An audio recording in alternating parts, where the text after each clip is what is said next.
काइया अंदरी आपे वसे, अलखू न लखिया जाई।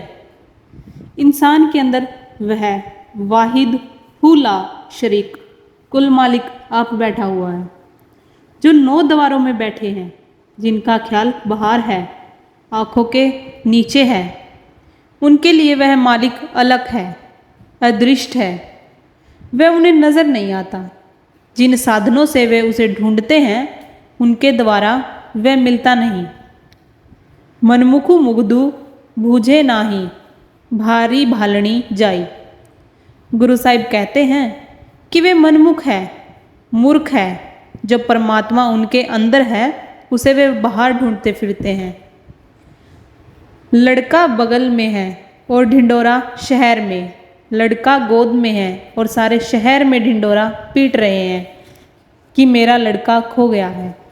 जहाँ लड़का है नहीं, वहाँ उसे ढूंढ रहे हैं, जहाँ है वहाँ ढूंढते नहीं।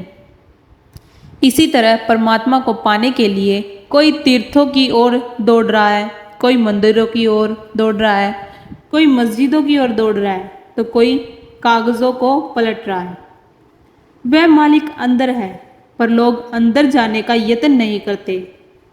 जप्पू जी साहिब की पहली ही कड़ी में गुरु नानक साहिब फरमाते हैं, सोचे सोची न होवई, जे सोची लखवार। यह सोचने का काम नहीं है, ये बुद्धि ही तो है जो जीव को बाहर लिए बैठी है।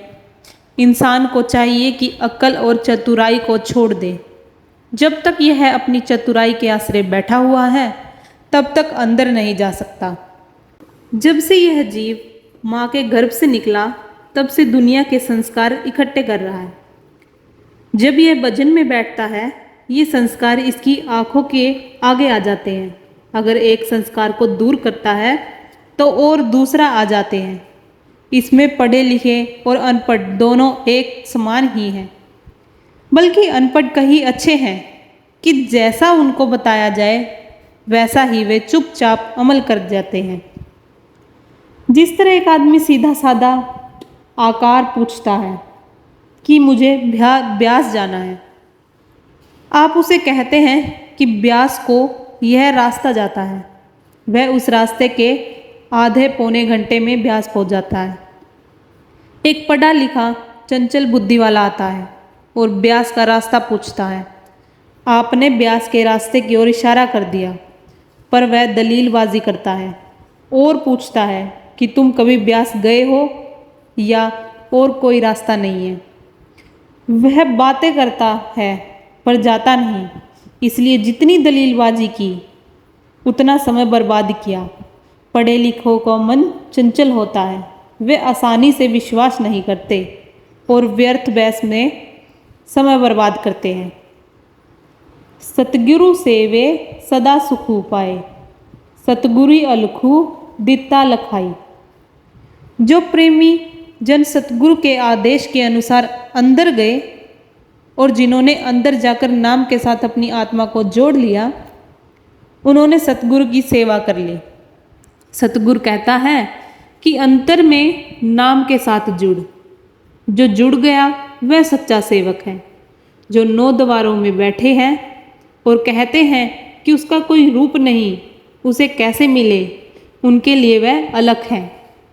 जो गुरु से उपदेश लेकर अंदर गए, उनके लिए वह मालिक, लखा जाने वाली यानी दिखाई देने वाला हो गया। जिसका इतना वर्णन किया है, आखिरी कुछ तो है। गुरु अमरदास जी कहते हैं, सदा हजूरी दूरी न झाणु, गुर शब्दी हरि अंतरी पछाणु। काया अंदरी रतन पधारत, भक्ति भरे भंडारा। इस काया के अंदर बेशुमार कीमती चीज़ें हैं। इस काया के अंदर जहाँ काम, क्रोध वगैरह है, वह शील, क्षमा, विवेक, धीरज आदि वस्तुएं भी हैं। हर एक इंसान के अंदर प्रेम का खजाना भरा पड़ा है। मालिक की भक्ति के भंडार भरे पड़े हैं। बूंद तो बूंद नहीं, समुद्र भरे पड़े हैं। कुल आलम ही इसके अंदर मौजूद है। ईसु काया अंदरी 9 खंड, पृथ्वी हाट पट्टण बजारा, ईसु काइया अंदरी नामू नऊ, निधि पाइये गुरु के शब्दी विचारा।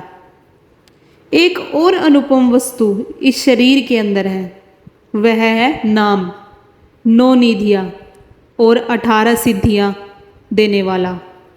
लोग रिद्धियों सिद्धियों के पीछे दौड़ते हैं, पर अगर मनुष्य को नाम की दौलत मिल जाए तो उसे चाहिए कि न रिद्धियों का उपयोग करे न सिद्धियों का। जो गुरु से उपदेश लेकर नाम के साथ जुड़ गया, यानी जिसने शब्द के साथ ध्यान लगा लिया, उसके लिए तो नाम ही इन सबसे उत्तम वस्तु है। नाम के बगैर कोई रिद्धियाँ में उलझ जाता है, कोई सिद्धियों में। अगर उत्तम से उत्तम कोई वस्तु है तो वह नाम है।